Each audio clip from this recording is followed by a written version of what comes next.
Today we're going to explore one of the most common questions that I hear on my How to Fall in Love courses, on my retreats, and in my coaching practice. Why do I keep falling for unavailable people? Why do I keep falling for men or women who are attached to somebody else, perhaps in a relationship already, perhaps married? Why do I keep falling for men or women who are physically unavailable because they live on a different continent? Why do I keep falling for people who are emotionally unavailable? Perhaps because they are addicted to something, they're obsessed with their work, they're shut down emotionally. Why do I always feel like I can't get there, like I can't connect with the people I want to connect with?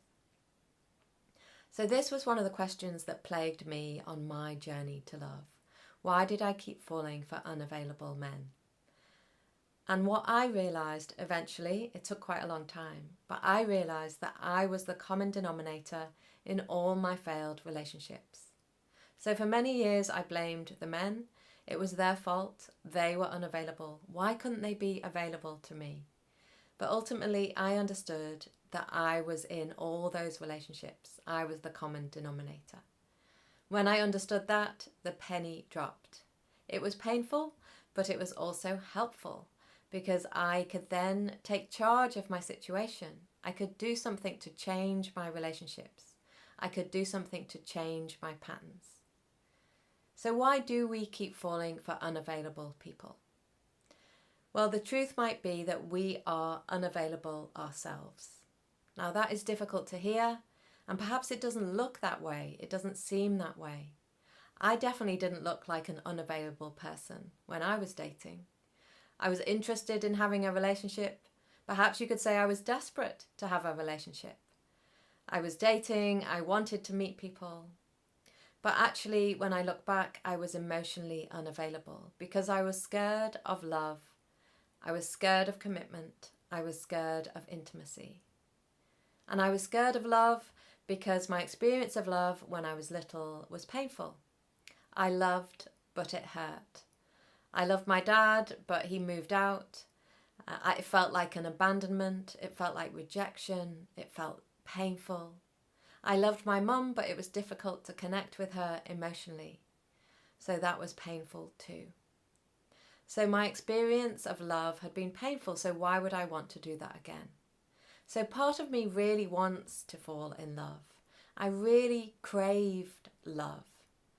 But when I got anywhere near it, I was terrified. I wanted to run in the opposite direction. So I sabotaged all my relationships. The best way to sabotage a relationship is to choose someone who is emotionally unavailable, because then it just can't happen. We will never have to get through that stage. We will never have to face our fear. We will never have to commit.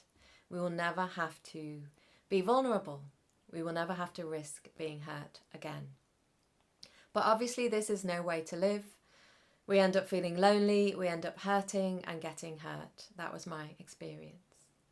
It all changed when I began to explore my inner world, when I stepped inside, when I began to grow in self-love and self-worth, and when I began to explore my relationship patterns. I began to understand where my patterns came from, the roots of those patterns, and I began to change them. I didn't do this on my own. I always had support. So this is a journey that you might need to go on. You might need to step inside. You might need to connect with your true feelings. You might need to let go of some dysfunctional behaviors. You might need to explore the roots of your patterns so that you can change those patterns. You might need to let go of core beliefs that don't serve you, of exes, of behaviours. So this is work that I do on my How to Fall in Love courses, also on my retreats, and you'll read about it in my book. So if you would like to do this journey supported by me, I run small groups of like-minded women, and eventually soon I'll be running mixed groups. But if you would like to take this journey supported, please go to my website, catherinebaldwin.com, and you can find all the information of my courses. Change is possible, transformation is possible. We can break these self-sabotaging patterns.